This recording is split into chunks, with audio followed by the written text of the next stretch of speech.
लेकिन अभी जो आप सब बैठे हैं, मैं निवेदन कर रहा हूं आदरणीय दादाजी, आप सभी लोगों को देख करके, आपको आपके भाव को देख करके एक गीत पढ़ने की इच्छा हो रही है मेरी। क्योंकि आप सभी उसको मैं समझ रहा हूं, मैं उस विश्वास के साथ गाने का प्रयास, इच्छा मेरी जागृत हो रही कि आप सब उसी भाव से सुनेंगे उसको।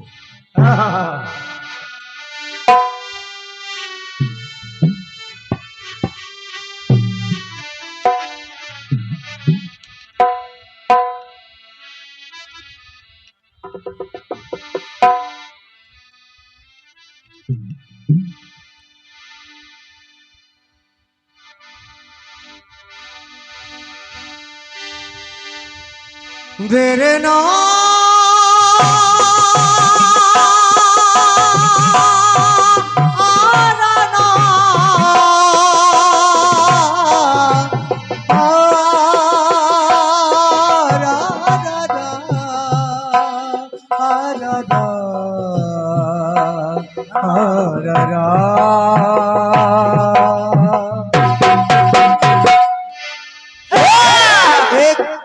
आपके जमाने का दादाजी गीत बजता है कि एक प्यार का नगमा है।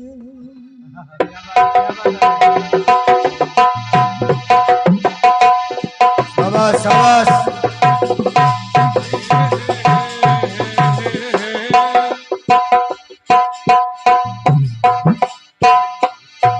एक प्यार का नगमा है,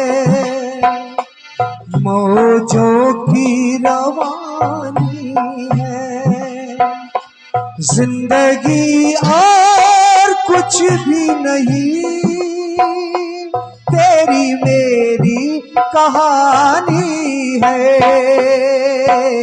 एक प्यार का नगमा है, मौजों की रवानी है, जिंदगी और नहीं, तेरी मेरी कहानी है। निवेदन कर रहा हूं, क्योंकि जैसा कि कल्पना जी ने कहा कि यहाँ के लोग और आपको सुन चुके हैं, वो अलग का विषय है। कीर्तन प्रेमी तो कहीं दूर दूर तक चले जाते हैं।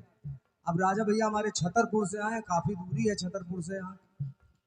अच्छा यही के हैं, लेकिन मुलाकात छतरपुर में हुई थी, घर पे भी गए थे। अच्छा यहाँ भी वहां भी है, इसलिए तो हरि कृपा है, चतुर्भुज भगवान की कृपा है।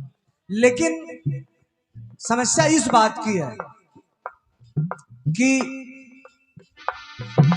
अगर प्रथम प्रारंभ मुझसे हुआ है तो ये मेरा सौभाग्य है कि विदाई का भी मुझे अवसर मिल रहा है। तो मैं विदाई ले रहा हूं, लेकिन इस भाव के साथ। एक आदरणीय दादाजी, बड़ी सीधी बात है भैया, चाय इस गीत में चाय आप या तो दे दीजिए, थोड़ा सा सुनिएगा, नहीं तो भाव खराब हो जाएगा। एक पिता जो होता है दादा, मेरा अनुभव तो कम होगा, आप सभी का बहुत ज्यादा होगा। एक पिता जो होता है वो अपनी बिटिया की शादी में अगर उसकी 50 रुपए की क्षमता है तो वो 100 रुपए देने का प्रयास करता है, 100 रुपए देने का प्रयास करता है। अब ये अलग का विषय है कि लेने वाले का पेट फिर भी ना भरे तो क्या करे कोई। एक सत्य घटना मैं आपको बता रहा हूं, बिल्कुल सत्य घटना है, हमारे पड़ोस की। एक मास्टर साहब हैं, अभी भी हैं, उनकी बिटिया की शादी पड़ी। उन्होंने बड़ी अच्छी व्यवस्था की, जितना उनके सामर्थ्य था उससे चढ़ बढ़ के, भैया भैया भैया संतोष भैया, बड़े चढ़ बढ़ के दादाजी, बड़ी चढ़ बढ़ के व्यवस्था की, सब कुछ सिस्टम बनाया। और जब विदाई की बेला आई, सुबह हुई तो दुल्हन को सजाया गया और एक आंगन में खड़ी है दुल्हन। आप कल्पना करिएगा कि जिस आंगन में उसने 25 साल 21 साल गुजारे हों, उसका घर रहा हो, आज से वो घर छूट रहा है उसका, और एक दिन के लिए नहीं छूट रहा है, उस जीवन के लिए छूट रहा है। माँ कहती है कि बिटिया इस देहरी को लांग कर जा रही है, लेकिन इस देहरी में तभी आना, तू जीवित मत आना। वो आना जाना अलग का विषय है, लेकिन कभी अपने पति से नाराज होकर के मत आना। तू डोली में जा रही है और खुद भगवान ना करे कि कोई तेरे ससुराल में कोई विवाद हो तो तू रूठ के आए, ऐसा नहीं संभव है। वो दुल्हन सज धज के खड़ी है, सखियां खड़ी है, माँ खड़ी है, बहन खड़ी है, भाई खड़े, छोटा सा बउआ है, भाई भी है उसका खड़ा है। तो माँ ने कहा अपने छोटे बेटे से, छोटा था, सुनिएगा ध्यान से दादा, उस बेटे से माँ ने कहा बेटा पापा कहाँ? तो सभी ढूंढने लगे, पापा नहीं मिल रहे हैं। तो बच्चा कहा, माँ ने कहा कि बेटा जाओ पापा को ढूंढ के लेके आओ। जब पापा को ढूंढने गया वो बेटा, तो बहुत देरी ढूंढा, नहीं मिला। तो पापा कहाँ थे जान रहे हैं? जो सबसे अंदर कमरा था उसमें बैठ के वो बाप रो रहा था। वो रो रहे थे क्योंकि वो उस आंगन में खड़े होके, उस दरवाजे पे खड़े होके नहीं रो सकते हैं, क्योंकि अगर वही रो दिए तो फिर सब सिस्टम खत्म हो जाएगा। और जब वो बच्चा गया, कहा पापा पापा दीदी जा रही है। जब इतना कहा तो उस बाप ने अपने पुत्र को गले से लगा करके दहाड़े मार के रोने लगा, और अपने आंसू पोंछ करके, मुंह धुल करके जब आंगन में आया तो बिटिया जैसे गाय की तरीके अपने बाप से लिपट गई और कह रही है कि पापा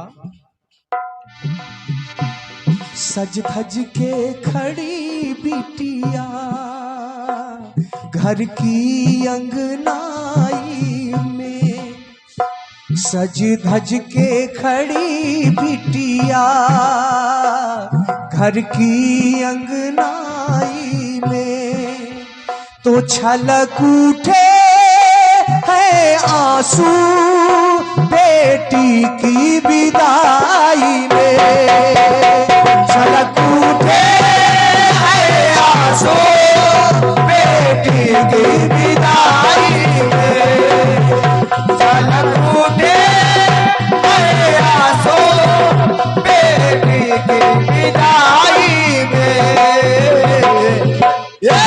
और जब पिता आया तो वो पिता अपनी बेटी से कह रहा, बिटिया अब आखिर सबसे ज्यादा प्रेम बिटिया से, मैं नहीं कह रहा हूँ कि माँ नहीं करती है बड़े भैया, लेकिन सबसे ज्यादा प्रेम अगर कोई करता है तो पिता करता है। पिता से ज्यादा अपनी पुत्री से प्रेम कोई नहीं करता है। इसलिए हर लड़की चाहती है कि मेरा पति जो मिले वो मेरे पिता के जैसा मिले, मेरा पति जो मिले वो मेरे पिता के जैसा मिले। अब वो बाप कह रहा है बिटिया से कि बिटिया नाजों से पाला जिसे गुड़िया सा सजाया था, बाहों के झूले में मैंने तुझको झुलाया था, बाहों के झूले में मैंने तुझको झुलाया था। राजा भैया जब पिता कहीं से आता है, ड्यूटी से आता है, छुट्टी से आता है, छुट्टी लेके, तो सबसे पहले बिटिया गर्म पानी लेके मिलती। मैं नहीं कहता हूँ कि पुत्र ऐसे नहीं, लेकिन आपको अधिकतर ऐसा प्राय मिलेगा। छोटा बच्चा है तो पापा की जेबें टटोलेगा कि पिताजी ले करके क्या आए हमको खाने के लिए, लेकिन कितनी भी छोटी बिटिया हो वो दवा लेके मिलेगी। आप गर्म पानी पीते हैं तो गर्म पानी लेके मिलेगी। तो पिता कह रहा है नाजों से पाला जिसे गुड़िया सा सजाया था, बाहों के झूले में मैंने तुझको सुलाया था, मैंने तुझको सुलाया था, मैंने तुझको सुलाया था। दिन कैसे गुजारेंगे, दिन कैसे गुजारेंगे, दिन कैसे गुजारेंगे हम तेरी जुदाई में तो छलक उठे है आंसू, बेटी की विदाई में छलक उठे है आंसू, बेटी की विदाई में छलक उठे है आंसू, बेटी की विदाई में। और ये परम समानी हमारे श्री राम महायज्ञ के समस्त सेवादारों द्वारा संपूर्ण रात्रि का बहुमूल्य पुरस्कार आशीर्वाद कहूंगा। ये समस्त समिति के द्वारा श्री राम महायज्ञ के समस्त सेवादारों द्वारा ये 501 पत्र का आशीर्वाद है। मैं सादर चरण स्पर्श सभी को कर रहा हूँ। मैं चाहूंगा जोरदार तालियों से स्वागत होना चाहिए। और एक मेरा निवेदन है, रणजीत राज दोबारा आए या ना आए, लेकिन ऐसी यज्ञ होती रहे और जवाबी कीर्तन जरूर होता रहे। बाकी आप जब बुलाएंगे मैं आपके घर का हूँ, आपके आदेश पे हाजिर हो जाऊंगा, लेकिन जवाबी कीर्तन अपने सनातन धर्म का उत्थान जरूर होना चाहिए। क्योंकि जवाबी कीर्तन गुरुदेव ये हमारे सनातन धर्म के उत्थान का एक संदेश है। कीर्तन हमारे सनातन धर्म के प्रचार प्रसार का ये छोटा सा माध्यम है, तो इसलिए जरूर होना चाहिए। पंक्तियां सुनेगा। भाव है, अब पिता अपने आप को नहीं संभाल पाया, अलग हो गया। माँ के पास गई वो बिटिया, कहा मम्मी रोज तो तुम उसको डांटा करती थी।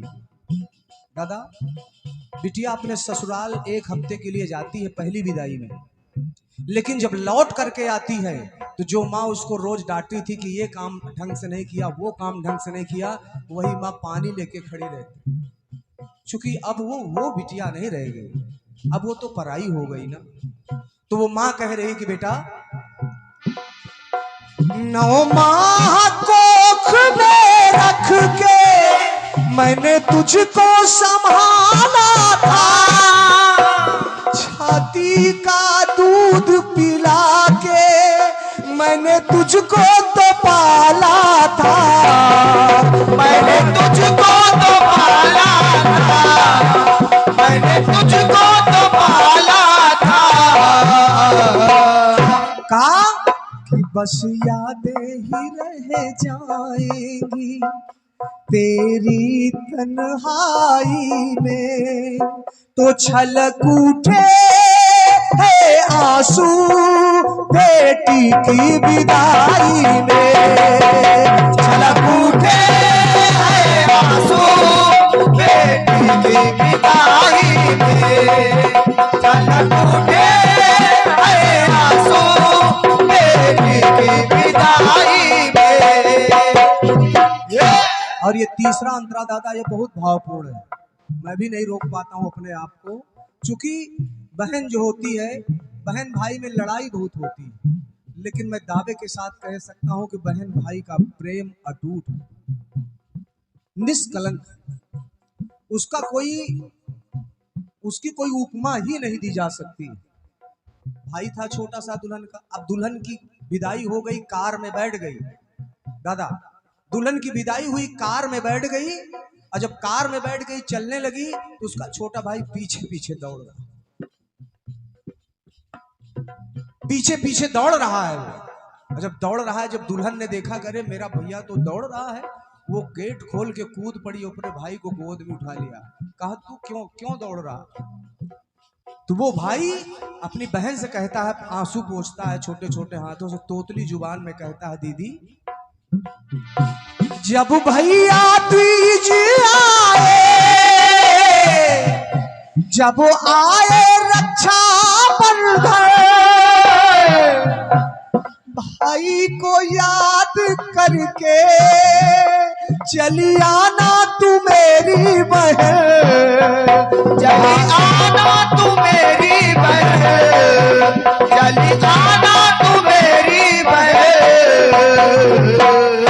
दादा रक्षाबंधन के दिन दुल्हन बहनें अपने भाई के घर 501 रुपए और साड़ी के लिए नहीं आती, कोई भी बहन नहीं आती। वो सिर्फ इसलिए आती है कि मैं जाऊंगी इस दिन अपने भाई के रक्षा मानूंगी तो मेरा भाई सुरक्षित रहेगा। अपने सखियों से, अपने भाइयों से मिलने आती है, उसका प्रेम होता है। कहा गया है कि अगर अगर अगर मायके का एक कुत्ता भी चला जाए तो दुल्हन उससे उतना ही प्रेम करती है जितना अपने भाई से। इससे बड़ी बात क्या हो सकती है। तो भाई कह रहा बहना, जब भैया दीजिए आए, जब आए रक्षा बंधन, भाई को याद करके चली आना तू मेरी बहन, करटी का बांध देना, करटी का बांध देना, राखी तू कलाई में तो छलक उठे आंसू बेटी की विदाई में, छलक उठे आंसू बेटी की विदाई में, छलक उठे आंसू बेटी की विदाई में। अंतिम पंक्तियां अब बिल्कुल आप सभी ने सुनी है वो गीत। मैं उस गीत की पंक्तियां पढ़ता हूं। सखियां घेरे खड़ी हुई है, कोई सखी रो रही है तो कोई उदास है, कह रही बहन तू मुझको भूल तो नहीं जाएगी। तो वो दुल्हन कह रही है कि बहना, सभी ने आप सबने गीत सुना है लेकिन अभी सुनिएगा उस गीत को। अगर उस दुल्हन की बात और विदाई की फीलिंग ना आए तो रणजीत राज को कहिएगा। वो दुल्हन कह रही कि बहना तू क्यों रो रही है।